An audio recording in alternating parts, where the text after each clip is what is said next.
이제 오늘 여기에 대해서 공부할 것이고, 그 다음에 이제 뒤에 나오는 말씀은 우리의 직장 생활에, 사회 생활, 직장이 또 행복할 수가 있죠. 그래서 이 크게 나누면 네 가지 분야입니다. 오늘은 이제 가정에 대해서 말씀을 전하려고 하는데, 누구나가 이제 행복한 가정을 이루기를 원합니다. 그죠? 결혼해서 이제 가정을 이루고 아이를 낳고 또 부모님을 모시고 이렇게 이제 행복하게 살기를 누구나가 원하는데, 또 우리가 경험하는 것은 그렇지 않을 때가 많은 거죠.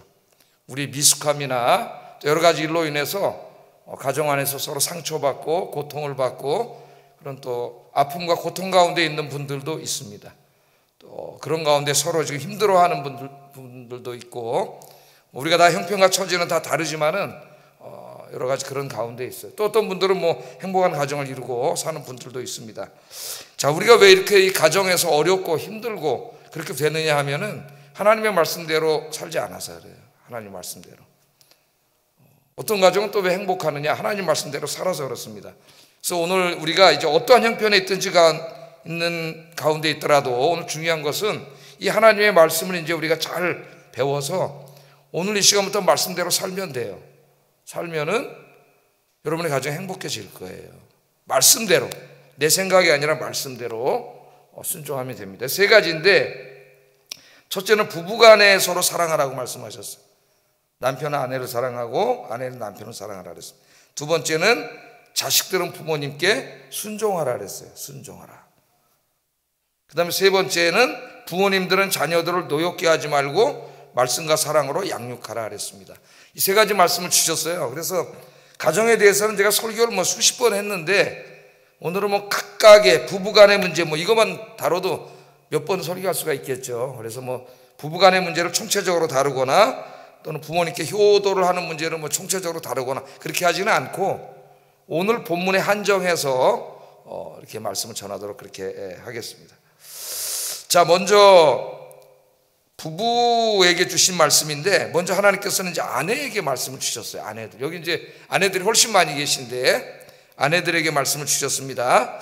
아내에게 하신 말씀이 뭐냐? 이 아내에게 하신 말씀은 누구만 집중해서 들으면 돼요? 아내들만 들으면 돼요. 남편이 열심히 이걸 들으려고 그러면 안 됩니다. 물론 말씀을 들어야 되지만은 자기에게 주신 말씀은 안 듣고, 남편들은 아내에게 주신 말씀에만 관심이 있고 거꾸로 또 그렇게 하면 안 되겠죠. 그래서 이건 아내에게 주신 말씀이기 때문에 아내들이 잘 들어야 돼요. 자, 18절 한번 읽어보겠습니다. 시작. 예, 아내들에게 뭐라 그랬어요? 아내들아, 남편에게 복종하라. 남편에게 복종하라. 여기에서 요새 우리 사회에서 이제 여성의 지위도 높아지고 여성들의 이제 그 소리도 높아지고 그러는 가운데 있는데, 남편에게 복종하라? 그러니까 이제 여성들이 화가 나는 거예요. 특별히 이제 여성운동 하는 사람들, 이제 극단적인 페미니스트들은 그 가운데도 교회 다니는 사람들이 있어요. 자기를 그리스도인이라 잡자는 사람들이 있는데, 뭐라 그러냐면은 예수님은 이렇게 안 가르쳤는데 사도 바울이 지 멋대로 이렇게 막 가르쳐놨다. 가부장적인 것을. 그러니까 그 사람들의 머릿속에는 벌써 뭐예요? 성경이 다 하나님의 말씀이라는 걸 안 믿는 거죠. 바울이 쓴 바울 서신을 하나님 말씀으로 안 믿는 거지. 그러니까 예수님이 이렇게 말을 안 했는데 사도 바울이 막 이렇게 말했다는 거예요. 사도 바울이. 벌써 복종하라 이 말에 그냥 화가 확 성경 확 덮어버려요. 그래요, 안 그래요, 우리 아내 여러분? 예? 어떻습니까, 여러분? 별로 이 말씀이 이렇게 가슴에 들어오지 않을 수가 있습니다. 남편에게 복종하라. 근데 에베소서 5장에는 좀 더 자세하게 이렇게 말씀하셨어요. 한번 읽어보겠습니다. 시작.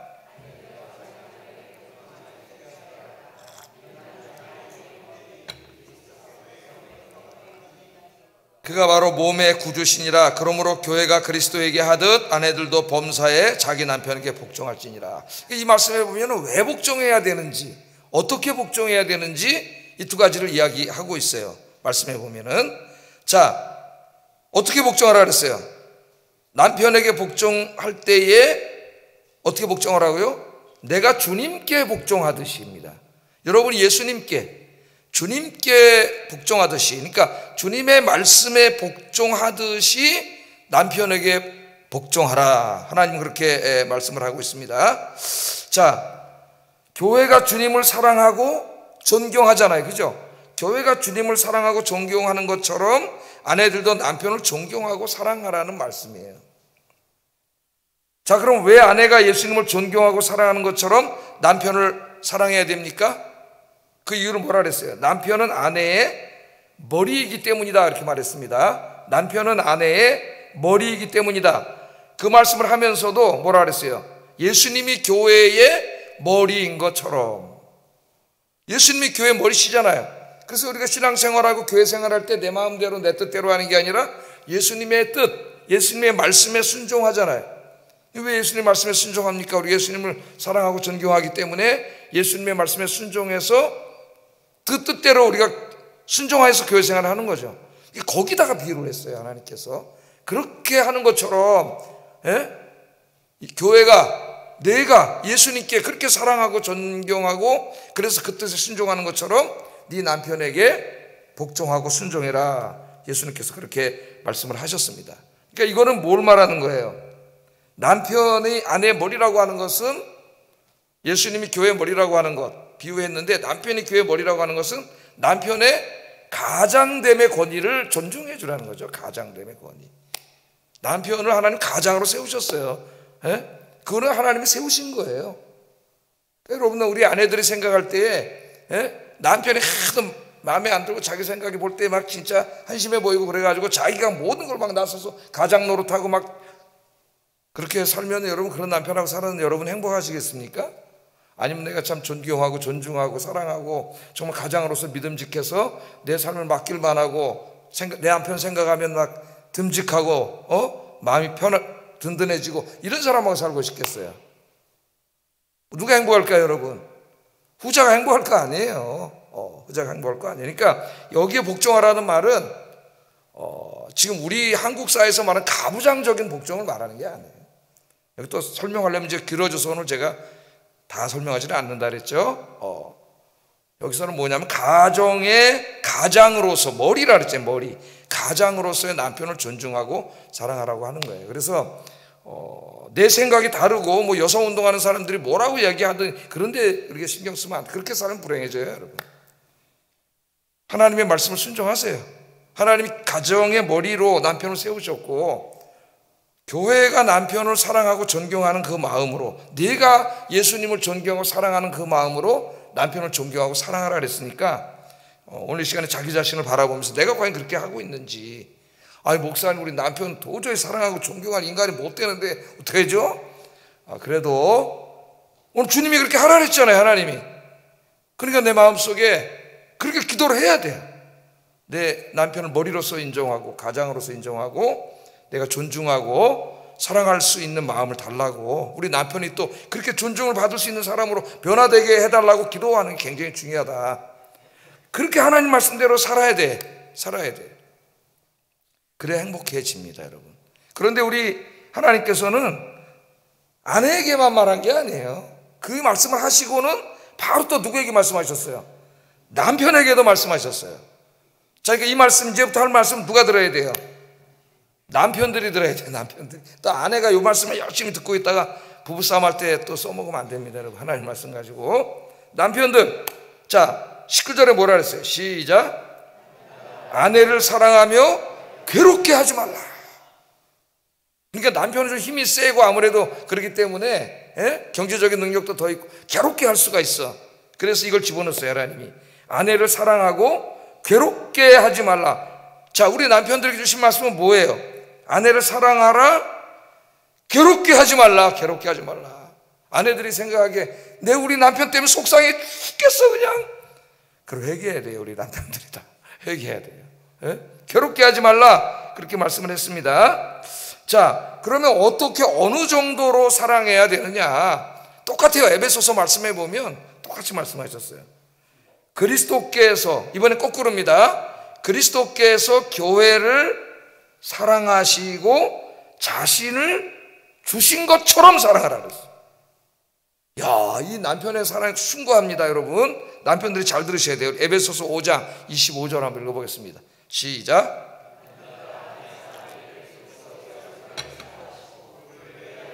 자신을 주신 같이 하라. 그러니까 이 남편이 아내를 사랑해야 되는데 그 사랑의 정도가 어느 정도냐면은 예수님이 우리를 사랑하신 것 같이요. 예수님 우리들을 위해서 우리가 뭐예요? 사랑을 받을 자격이 없지 않습니까, 여러분? 예? 남편들이 말하기, 아유, 우리 아내는 그렇게 사랑할 여자가 못 되는데요. 그런 소리 하지 마세요. 그렇게 말씀하지 않았어요. 예수님이 우리가 무슨 사랑받을 자격이 있어서 사랑하십니까? 맨날 죄만 짓는데. 그런데도 불구하고 예수님이 우리를 사랑하시잖아요. 그런 것처럼 남편들에게 말하기를 아내를 사랑하라. 아내를 사랑하라. 그러니까 아내를 생각할 때에 항상 남편들은 예수님을 생각하셔야 돼요. 나 같은 죄인을 내가 맨날 이렇게 죄 짓고 예수님 마음에 안 드는데도 예수님이 나를 사랑하시고 받아주시고 용납하시는 그렇게 하시잖아요. 그런 눈으로 아내를 바라보고 아내를 사랑하시기를 주의 이름으로 축복합니다. 하나님의 명령이에요. 하나님의 명령. 자, 두 번째는 자기 자신을 사랑하는 것 같이 아내를 사랑하라 그랬어요. 그러니까 남편에게 준 말이 훨씬 더 많아요. 자기 자신을, 예? 에베소서 5장 28절 한번 읽어보겠습니다. 시작. 자기 아내를 사랑하는 자는 자기를 사랑하는 것이니라. 첫째는 예수님이 너를 사랑하는 것처럼 아내를 사랑하라. 남편들이 이렇게 말했고, 두 번째는 또 하나는 너 자신을 사랑하는 것처럼. 우리 인간이 굉장히 이기적이죠. 그래서 자기 자신을 엄청 사랑합니다. 그래서 결혼했어도 너의 취미, 나의 취미, 너 나가 자꾸 나뉘어서 문제가 생기는 거예요. 결혼할 때는 이제 너 나가 없어지는 건데 사실은 우리가 생기는 거죠. 우리가. 자, 하나님께서 요구하시는 아내의 사랑은 뭐냐? 실천 불가능한 게 아니라 우리 남편 여러분들이 자기 몸을 사랑하는 것처럼 자기를 사랑하는 것처럼 아내를 사랑하라는 거예요. 자기를 사랑하는 것처럼. 여러분 자기를 얼마나 사랑합니까? 그러니까 자기에게 관심을 갖는 것만큼 아내에게 어떻게 해요? 관심을 갖는 거죠. 관심을 가지라는 것이에요. 자기의 건강을 돌보는 만큼 아내의 건강에도 관심을 가지라는 거예요. 자기를 사랑하는 만큼 자기의 취미와 취향에 관심을 갖는 것만큼 아내의 취향과 취미에도 관심을 가지세요. 자기가 좋아하는 음식에 관심을 갖는 것만큼 아내가 좋아하는 음식에도 관심을 가지세요. 관심을 가지세요. 그래서 제가 우리 아들이 뭐 이제 결혼하려고 데이트를 하고 뭐 이렇게 한다 해가지고 그 밥 먹는 것부터 제가 물어보면, 야, 식당은 어떻게 가냐? 네 멋대로 가지 말고 맨날 너 김치찌개 좋아한다고 김치찌개 먹지 말고 뭐 좋아하냐고 한번 물어봐. 뭐 좋아하냐고. 왜냐면 제가 죄인이기 때문에 그런데 저는 우리 사람하고 갈 때 제가 항상 그 김치찌개 먹고 맨날 저 좋아하는 삼겹살 먹고 이렇게 했고요. 우리 부모님 살아 계실 때도 이제 부모님 모시고 다니면 우리 집사람이 이제 우리 아버님 냉면을 좋아하시니까 평양냉면하고 이렇게 가서 매일 갔어요. 이렇게. 그래서 난 우리 집사람이 진짜 거의 한 20년 동안 냉면을 좋아하는 줄 알았어요. 냉면집을 매일 가서. 근데 어느 날 보니까 냉면 안 좋아한다 그러더라고. 왜 냉면집 그렇게 갔어? 우리 아버님과 저를 위해서 가준 거예요, 그냥. 예? 근데 어느 날 한번 점심에 스파게티 먹자 그러는데 내가 아침을 굶었는데 니글니글할 땐 스파게티를 안 먹거든. 내가 김치찌개를 먹고. 김치찌개 먹자 그랬더니, 야, 어떻게 내가 좋아하는 거 한 번도 안 먹으러 가냐 그래서, 에? 스파게티를 좋아하더라고. 스파게티 이태리안 음식을 몰랐어요. 그래서 요새는 나도 스파게티를 먹습니다. 스파게티가 좀 비싸졌어요. 근데 요새 보니까 점점 가격이 올라가더라고. 내가 몰랐어요, 진짜로. 에? 오래 살면서도 잘 몰랐어요. 왜냐면 저 사람이 나한테 맞춰줬기 때문에 난 몰랐어요. 그러니까 이게 남편들이 이게 한심한 동물들이에요. 좀 물어봐야 돼, 한번. 예? 다 맞춰줘. 아내들이 착해서 맞춰줘. 그러니까 좀 물어봐야 돼요. 이거 진짜 좋아하는 거냐고, 뭘 좋아하는 거냐고. 여기 뭐라 그랬어요?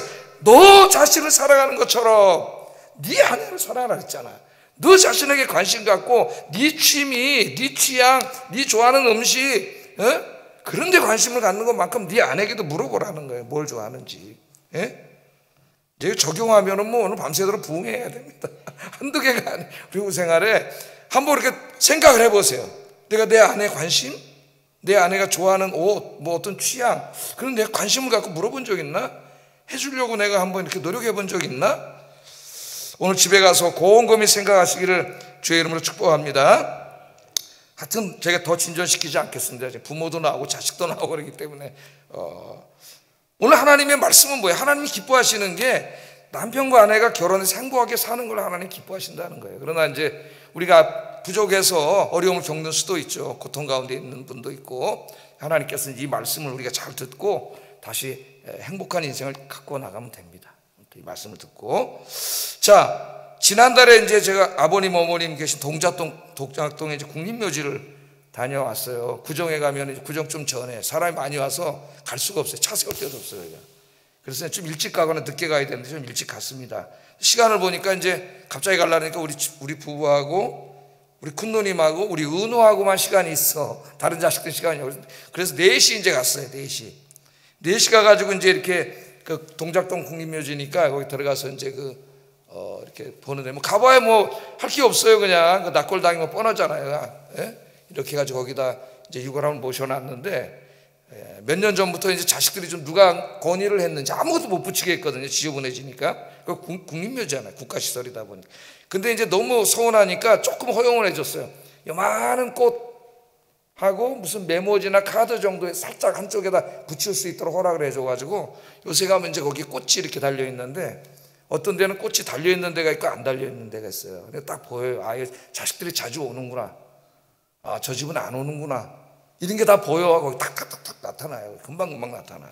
이건 갈 때마다 꽃을 우리 집사람이 만들어서 이제 새 걸로 갖다 붙여놓는데, 이제 4시 이제 우리 은혜가 오랜만에 같이 갔다가 그 옆에 보니까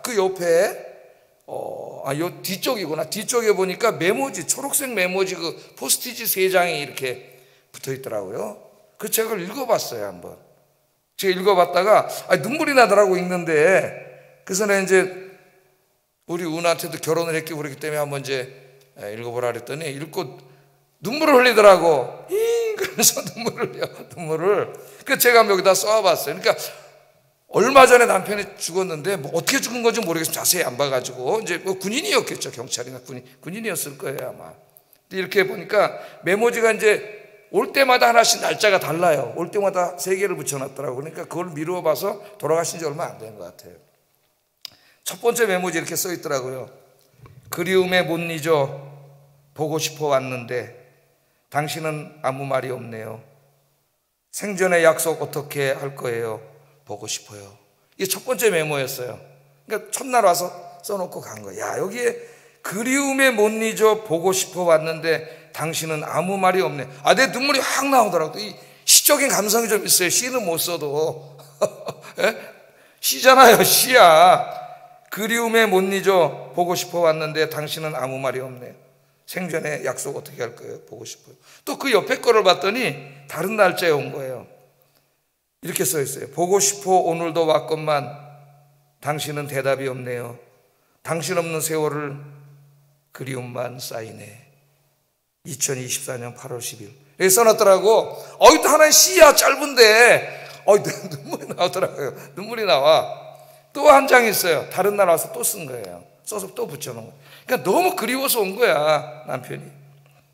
양구에서의 추억, 양양, 속초에서 당신과의 삶이 이렇게 빨리 끝날 줄 몰랐어요. 2024년 10월 15일. 그러니까 요 지역들을 보니까 아마 군인이었던 것 같아요. 군인. 다 이제 군사지역이잖아요. 그러다가 보니까 좀 뭐 사고로인지 전사를 했는지 좀 일찍 돌아가신 것 같습니다. 양구에서 추억, 양양, 속초 나오니까 더 눈물이 나. 왜냐면 내가 우리 사람 맨날 놀러 다니는 게 다른 데는 안 가고 양양, 속초만 다니거든요. 양양, 속초. 양양, 속초. 당신과의 삶이 이렇게 빨리 끝날 줄은 몰랐어요. 이렇게 또 눈물이 나오더라고. 그래서 제가 이걸 내가 5월 달에 가족에 대해서 설교할 때 읽어줘야 되겠다 그랬는데 골로새서 하는데 벌써 나왔네요. 3월 달에 나왔네. 그래서 오늘 이걸 읽어드린 거예요.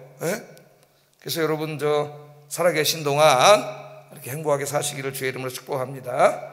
사랑하기에도 인생이 짧습니다. 여러분 사랑만 하고 살기에도 뭐 언제 미워하고 그렇게 살겠어요. 그렇게 아껴주면서 사세요. 자, 두 번째는 이제 자식에게 자식. 여기 있는 모든 분들은 자식이면서 부모님이면서 다 되는 거죠. 자식에게, 그러니까 우리 모든 자식들은 들으세요. 모든 자식들은 부모님이 살아계신 모든 자식들. 자, 우리 모두는 우리를 낳아주시고 길러주신 부모님들의 자식들입니다. 근데 자식들에게 하나님 말씀을 하셨어요. 20절에 보면 자녀들아 모든 일에 부모에게 순종하라. 이는 주 안에서 기쁘게 하는 것이니라. 이게 주 안에서 기쁘게 하는 것이니라. 말이 좀 이상하잖아요. 주님을 기쁘게 하는 것이니라 이렇게 번역을 해. 정확히 번역을 해. 자녀들아 모든 일에 부모에게 순종하라. 이는 주님을 기쁘게 하시는 것이니라. 그 전치사 이는 동사에 붙은 거예요. 동사에. 그래서 주님을 기쁘게 하는 것이니라. 주님을 기쁘게 하는 것이니라. 자, 그렇게 말씀을 했는데 또 에베소서에 같이 있죠. 에베소는 자세히 나옵니다. 자녀들아 주 안에서 너희 부모에게 순종하라. 이것이 옳으니라. 네 아버지와 어머니를 공경하라. 이것은 약속이 있는 첫 계명이니 이로써 내가 잘되고 땅에서 장수하리라. 이 약속까지 되어 있습니다. 효도하는 분에 대해서는. 자, 주 안에서 너희 부모에게 순종하라 말씀하셨습니다. 또 부모님을 공경하라. 그렇게 말씀을 하셨어요. 자, 그러니까 우리가 부모님을 공경해야 부모님의 말씀에 순종할 수가 있겠죠. 공경하고 순종하고 같은 거라고 할 수가 있겠습니다. 그러니까 자녀된 자들은 이유를 막론하고 부모님을 공경하고 부모님께 순종해야 됩니다. 왜냐, 하나님이 그렇게 하라고 말씀하셨어요. 그러니까 다른 얘기하면 안 돼요. 우리 부모님은 뭐 어떻고 우리 부모님 어떻고 그런 얘기하지 마세요. 하나님이 그렇게 말씀을 하셨어요. 우리가 부모님을 공경하라고 주님 말씀하셨습니다. 여기 사용된 후파쿠오, 부모님께 순종하라. 후파쿠오, 이 말은 무조건적인 복종 말합니다. 무조건적인 복종. 그러니까 아내들에게 복종하라 할 때는 후포스타소, 다른 동사예요. 그러니까 이 말보다 훨씬 강력한 개념이에요. 강력한 개념. 자, 하나님 뭐라 그러셨어요? 부모님을 공경하고 부모님께 순종하라. 여러분, 우리 어떻게 해야 돼요? 이 시간에 우리 마음을 그렇게 우리 부모님을 공경하고 순종하도록 힘써야 되겠죠.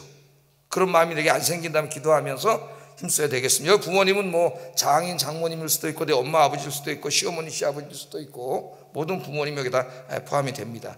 자, 이렇게 부모님의 말씀에 부모님을 공경하고 순종하라고 했는데 하나의 단서를 달았어요. 주 안에서 순종하라 하셨습니다.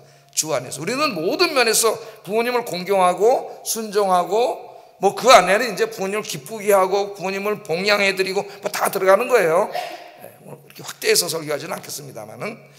자, 주 안에서 순종하라 그랬으니까 우리는 다 부모님을 존경하고 부모님 말씀에 순종하고 부모님께 효를 다해야 되는데, 근데 여기 주님 안에서예요. 예를 들어서 이게 신앙과 연관될 수가 있잖아요.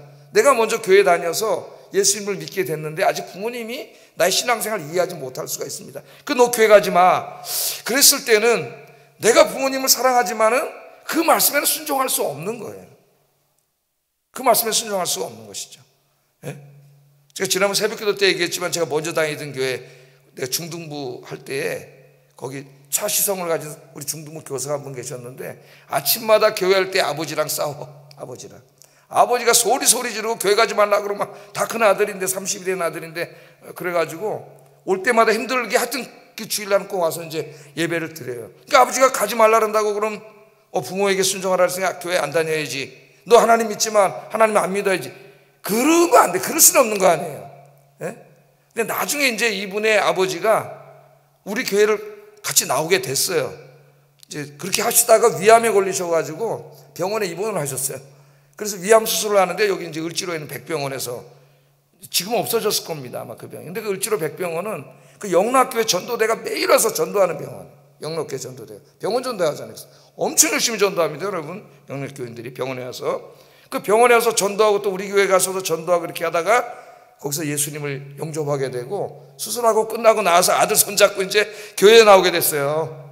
할렐루야. 놀라운 일이 벌어지더라고. 맨 처음에 안타까웠는데 아버지가 막 아침마다 못 가게 하고 그러니까 이 순종은 주님 안에서 순종이에요. 그러니까 우리는 모든 부모님께 효도하고 순종하고 공경해야 되지만 그것이 이제 하나님의 신앙을 거부하고 못하게 하는 것일 때는 그때도 막 싸우라는 얘기가 아니라 그 말씀에는 이제 순종할 수 없다는 거죠.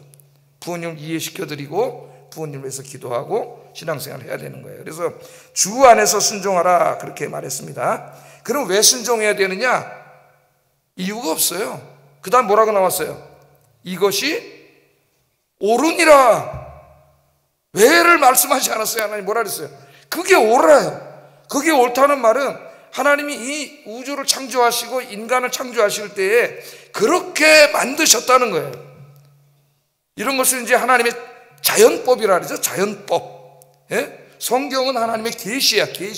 계시의 법이고 계시보다 넓은 개념이에요. 하나님께서 이 우주를 창조하시고 세상을 창조하실 때에 그 안에 하나님께서 인간들이 마땅히 그렇게 살아가야 될 도덕적인 법칙을 주셨어요. 그걸 우리가 자연법이라 그래요. 자연법. 그래서 모든 인간은 그 자연법에 순응해서 살아야 돼. 그 자연법은 하나님이 인간에게 이성을 주셨기 때문에 이성을 가진 인간이라면 다 알 수 있는 거예요. 그런데 부모님을 공경하는 효는 바로 이 자연법이에요. 부모님을 공경하는 것이 옳으니라. 여러분, 그렇기 때문에 모든 인간, 이성을 가진 인간은 다 부모님을 공경해야 된다는 걸 압니다.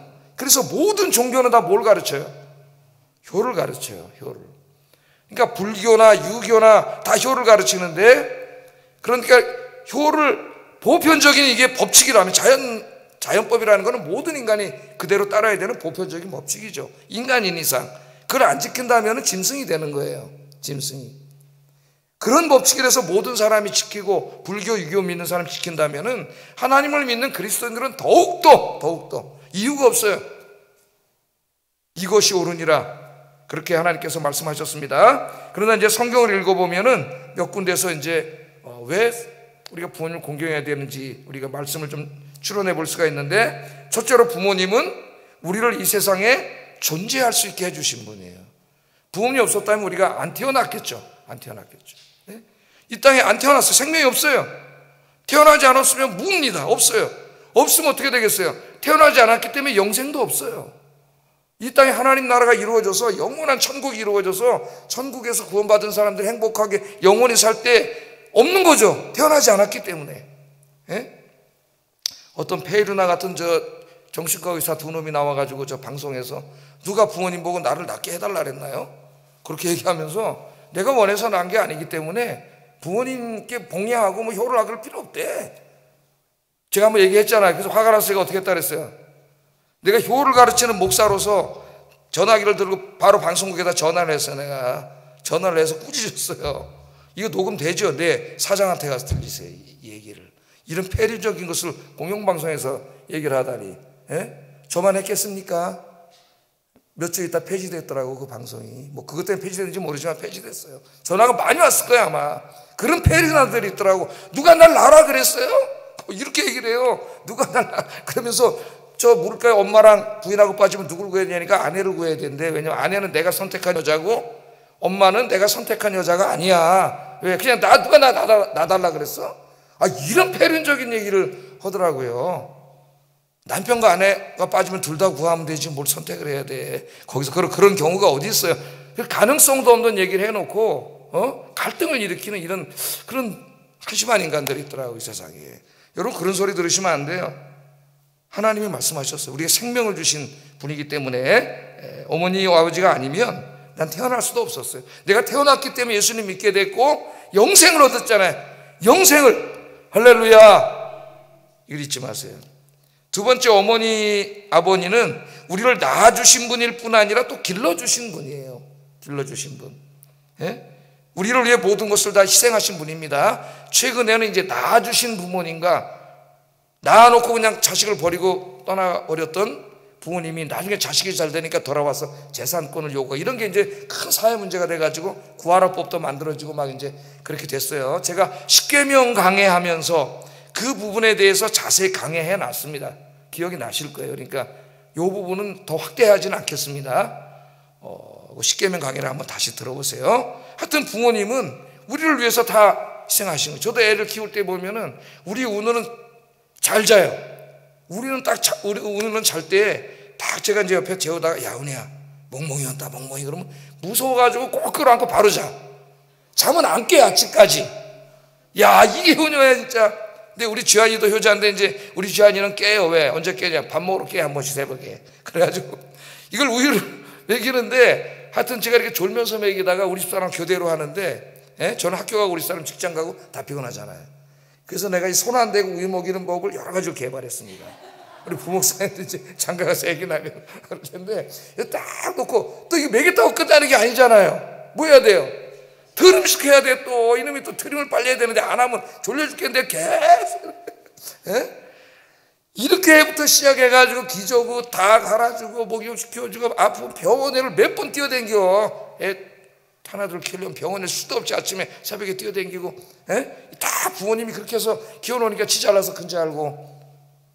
우리 들을 만한 애들이 없네. 다 어르신만 여기 있어가지고 우리 젊은들도 계신데, 부모님 우리를 위해서 그렇게 다 주신 분이에요. 뿐만 아니라 왜 세 번째 순종해야 되느냐? 자기 자신을 위해서도 순종해야 돼. 우리 부모님의 말씀은 신앙과 인생의 연륜에서 얻어진 삶의 경험과 지혜입니다. 경험에서 나오는 지혜만큼 소중한 지혜가 없어요. 그러니까 부모님들 어때요? 젊은 애들, 자식들의 인생을 살아봤잖아. 그죠? 그 젊은 사람들은 넌 내 인생 살아봤냐? 아직 안 살아봤잖아요. 누가 더 지혜가 많겠어요? 부모님 훨씬 경험에서는 지혜가 많겠죠. 그래서 잠언서 6장 20절 22절 한번 읽어보겠습니다. 시작. 그것을 항상 내 마음에 새기며 내 목에 매라. 그것이 내게 다닐 때 너를 인도하며 내가 잘 때 너를 보호하며 내가 깰 때에 너와 더불어 말하리니. 아멘. 내 아들아, 네 아비의 명령을 지키며 어미의 법을 떠나지 말라. 그것들을 항상 마음에 들어. 왜냐하면 이 세상에서 나에게 가장 진실되게 어떨 때 좀 아프더라도 나를 위해서 말해줄 수 있는 분, 있는 그대로 말해줄 수 있는 분은 부모님밖에 없어요, 사실은. 근데 사람, 젊은이들의 친구들, 다른 뭐 옆에 동료들의 말은 잘 들어. 특별히 중고등학교 다닐 때는 부모보다 이제 친구가 더 중요해질 나이에요. 그 나이에는 부모 말 잘 안 들어요, 애들이. 그런데 이제 점점 크면서 철이 들지만은 정말 나에게 진실로 내가 잘 되기 위해서 기도하면서 나에게 충고하고 말해줄 수 있는 분 누가 있어요? 부모님밖에 없는 거죠. 부모님밖에. 그래서 하나님이 너를 위해서도 이 말씀을 꼭 새겨놓으라 그랬죠. 우리 젊은 사람들이 꼭 이 말씀을 둬야 됩니다. 마음에 둬야 돼요. 톰 라이트라고 하는 신학자가 바울과 해석자들이라고 하는 신학책에서, 물론 이거는 이제 효에 대한 말이 아니라 우리 시니어들의 이제 책임을 말하는 그런 말인데, 이렇게 말을 했어요. 한번 읽어보겠습니다.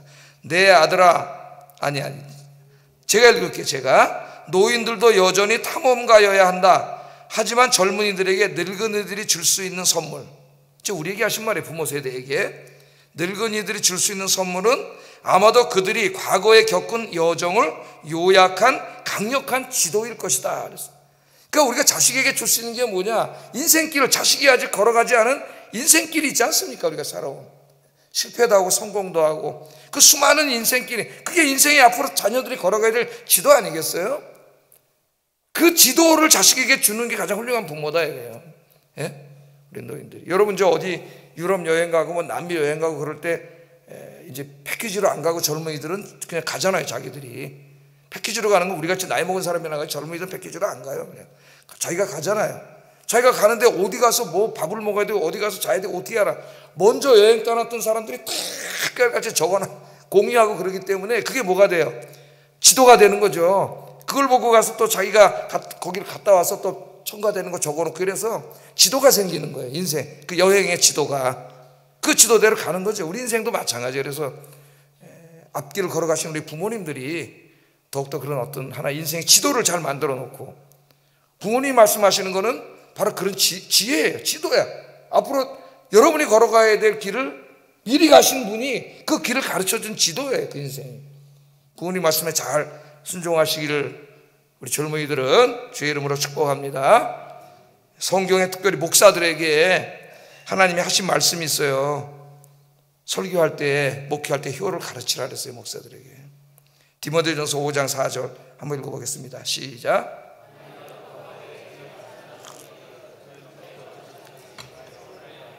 부모에게 보답하기를 배우게 하라. 이것이 하나님 앞에 받으실 만한 것이니라. 목회 서신이잖아요. 목회자들에게, 이 교회 젊은이들에게 부모님께 효도하는 것을 가르치라 그랬어요. 이게 굉장히 중요한 사명이에요, 목사가.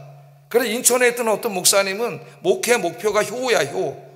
아마 아시는 분도 있을 거예요. 효 목회로 유시가 유명한 분이 있어요. 이제 은퇴하셨는데 그래서 여러분 저는 목사로서 이걸 가르쳐야 되고 이제 저는 부모님 다 돌아가셔가지고 뭐 효를 하고 싶어도 할 부모님이 계시지 않는데 부모님 살아계시다면은 하나님의 명령입니다. 효를 다하세요. 그러면 하나님이 기뻐하신다 그랬잖아요. 다시 20절 한번 읽어보겠습니다. 시작. 주 안에서 기뻐하는 것, 주님을 기쁘게 하시는 것이라 하니까 여러분이 부모님께 효를 다하면 누가 기뻐하세요? 주님이 기뻐하시니까 아까 뭐라 그랬어요? 땅에서 잘 되고 장수하는 복을 주신다. 그렇게 말씀을 하셨잖아요. 이제 마지막으로 짧게 하는데도 벌써 시간이 저렇게 됐네. 부모님들에게 하신 말씀. 부모님들 여기 다 이제 또 부모님들이세요. 부모님들. 자, 21절에 보면은 아비들아 너희 자녀를 노엽게 하지 말지니 낙심할까 함이라 이렇게 말씀했습니다. 자, 핵심적인 말씀 뭐예요? 자녀를 노엽게 하지 말라 그 말씀이죠. 에베소 좀 더 자세히 말했습니다. 6장 4절 읽어봅니다. 시작. 또 아비들아 너희 자녀를 노엽게 하지 말고 오직 주의 교훈과 훈계로 양육하라. 자, 노엽게 하다 파로르 기조 뭐 이건 몰라도 돼요. 파로르 기조 저도 잊어먹을 거예요 아마 설교 끝나면. 파로르 기조를 번역한 것인데 이건 직역을 하면 화나게 하지 말라는 겁니다. 화나게 하지 말라. 이 화는 순간적인 화라기보다는 깊은 상처에서 우러나오는 분노를 말하는 거예요. 분노. 아니 자식들이 뭐 부모님 혼난다고 뭐 와 이런 애가 어디 있어요? 배려나지 그런 애는.